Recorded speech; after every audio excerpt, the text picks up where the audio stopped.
This, my friends, is 5 books and about 650 days of life.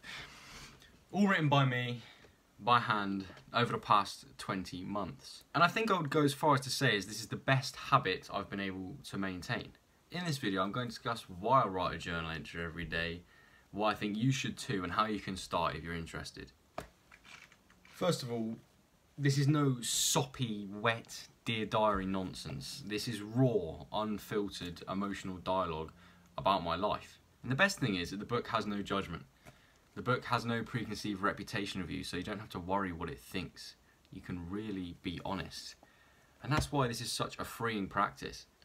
I began journaling every day in the first lockdown in 2020 because I had the free time and it felt like a good way to process my emotions throughout the situation that we were all in. For at least 5 minutes every day before I went to bed, I would open a book and I'd write down day X, you know, whether it was day 10, day 20, day 30, day 50 and so on, and I'd write the date that it was, and then I would just write. I would just be honest about how I was feeling. And yes, I would write the things that I did, but what was more significant is I wrote how I felt. And I reflected on the experiences that I had. I literally just put on the page what was going through my mind. And after a while, potentially, you know, a good month of doing this consistently, it started to feel normal and the habit stuck really easily. And eventually, nowadays, sometimes I write for 20 minutes before I go to bed, and if the dialogue's flowing easily. Yeah, life's just a lot busier now as of recording this video. But I still do journal, you know, a good 4 or 5 days a week, and update the book on how I'm feeling, how my week's gone, what experience I've had, you know, reflecting on things that have happened. And I think it's good to not have a strict thing of like having to do it every single day, because it gets rid of the perfectionism of like I have to do this every single day, because sometimes, you know, I'm out somewhere and I come back, it's late at night, and I'd rather prioritise my sleep than spend 10-20 minutes writing. But it's fine because the next day I'll write, and then I write about the 2 days that I had, you know, so there isn't that idea of like this has to be done every single night, because I understand that lives are busy, you know. So why is this act so beneficial to my mental health? Well, I think it's because when you write something down, specifically a strong emotion, it helps you process it. When you put it down on the page, you can see it objectively and you can sort of rationalise why you're feeling a certain way. And when you see it on a page, it doesn't feel as big as it does when it's all stuck in your head. Putting my deepest thoughts and feelings on paper helps me to find a potential cause for them. Like if I've had a difficult day, I can think, well, what did I do to cause this emotion that I'm feeling now? Because this then helps me in the future, because I can think, well, that didn't serve me doing this thing and it made me feel awful. And then you can avoid doing that in the future. So it's sort of like learning from life's mistakes and learning to avoid unnecessary negative emotion, which is so valuable. Writing down details about my internal environment helps me to deal with anxiety and stress specifically, because if there's something the following day that I'm nervous about, I write about it and I can sort of see that my worries are not necessary and that the day is going to happen no matter what I do. So is it worth thinking this negative way and feeling this way rather than just being in the present moment and facing whatever comes? And writing down negative emotions and feelings means you don't have to cling on to them. I think a lot of times in life when we like feel negative, we're sad or we're angry or we're stressed or we're anxious. It's all encompassing and we can't see anything else beyond it.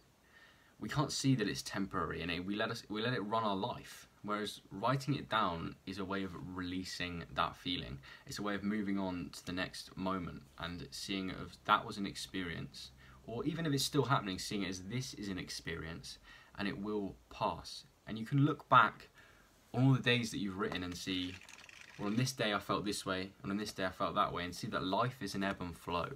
Life is not fixed, and that really emotions change with every minute. Another key benefit is that writing down what happens in my day and how I felt about it helps me to not take any emotional baggage into the next day. If there's something that I didn't like, something that made me sad, something that made me frustrated, I don't carry that negativity into the next day. It doesn't keep me up at night and keep me stressed, and it doesn't ruin the great things that could happen in the following day. I'm much, much less likely to toss and turn before going to sleep, and I start each day with an emotional, clean slate. I don't have to worry about what's happened before. I can take on the day, look forward to it, and then reflect upon it in the evening. A lot of the time, the sadness that we feel in this moment is not necessarily about what's happening now, it's about something that's happened. When you can let go of what's happened to you and put it down objectively on a page, you let it go, you let the feelings pass, and you can move on to the next moment, which is probably so much better, and appreciate it and give it the love that it deserves. And for me, as I'm always trying to improve myself throughout my life, I like the fact that with a journal, I can consolidate the lessons that I've learned. If there's something that I read, or something that I see, or something that someone tells me that I think is valuable, I write it down, and the act of doing that consolidates it in my mind, so I'm more likely to remember it in situations in the future and actually apply it to life. And if I ever seem to forget a lesson that I learned, I can go back to the day that that experience happened to me and sort of, in a small way, relive the experience so that possibly it sticks further into my brain for future. Another great underrated benefit of journaling is documentation. Because every day, if you create a synopsis of what happened in your life, slowly that builds up, and eventually you have a record of everything that's happened to you. I mean, I started this 20 months ago, and now I have documentation of my life in an entire 20-month period. And imagine if I expand this and keep going and do it for 70 years or something ridiculous like that. You can look back and you have everything recorded. These journal entries are written evidence of how I have changed and how I've progressed throughout my life and the experiences that I've had. And I think that's a really sacred thing. And I can review it at any point. I mean, I have this idea that being an old man in the last few years of my life and looking back on everything I've written throughout my life, thousands and thousands and thousands of days, and I can go through them before I die. And I think that will be quite a profound experience, because I've started writing as a 16-year-old boy, and I may read it as a 90-odd-year-old man. And this practice allows me to remember how brilliant life is. No matter if it's bad or if it's good or it's something average in between, life is a brilliant experience. And even the mundane things that I've written in this book, I think in the future will seem to me beautiful. So if any of what I've said in this video resonates with you, let me give you a bit of insight in how I stuck to this practice for so long. I suggest that you take the time every day or a few days a week to just write how you are feeling.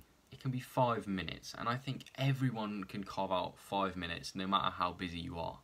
You should document important moments, how you're feeling, the experiences you've had and the reflections you have about them. My advice would be to write just before you go to bed at night, because this, as I've mentioned earlier, puts you in a state of a mental clean slate for the next day, and it means you won't be worrying about the experiences of the day when you're going to sleep. And the more and more you show up to this practice, the easier it will feel. It will become a natural part of your day. It'll become a part of your identity, and you'll realise the benefits and actually want to do it more. I remember when I hit 100 days, I thought, wow. And I hit 200 days, I thought, crazy. And then 365, and I did a whole year, 400, 500, 600. And right now I'm at about 652 or something like that. I mean, day 1000 is the next big goal ahead. You will have a personal account of your life. And nobody can write this for you, because only you have experienced the things you've done and the way it's made you feel. It could help you write your own autobiography. And isn't that a sick idea? You can look back and see who you were, in your teens, in your 20s, in your 30s, in your 40s. And at the end of that, create a whole story for your life. So I encourage you, set a goal for yourself. For the next 10 days, 20 days, 30 days, whatever, commit to writing once a day. Or have a log of each day if you're going to write a few days in the week. All you need is some paper and a pen. It's that simple. This practice costs nothing, and the commitment of time every single day will give you brilliant results. Allocate time before you go to bed to write raw, emotional, unfiltered dialogue. And remember that the book won't judge you. Man, it's hard to find anyone in life that's like that. Next goal for me is day 1000, which is going to be pretty much another year until I hit that. But I'm just going to keep going every single day, and it's all about the process, not the destination, you know what I mean? So all that's left to say is that if you did enjoy the video, I would appreciate if you joined the Be an Anomaly movement by hitting the subscribe button. And I hope you have a fantastic rest of your day. And I'll see you next week for more.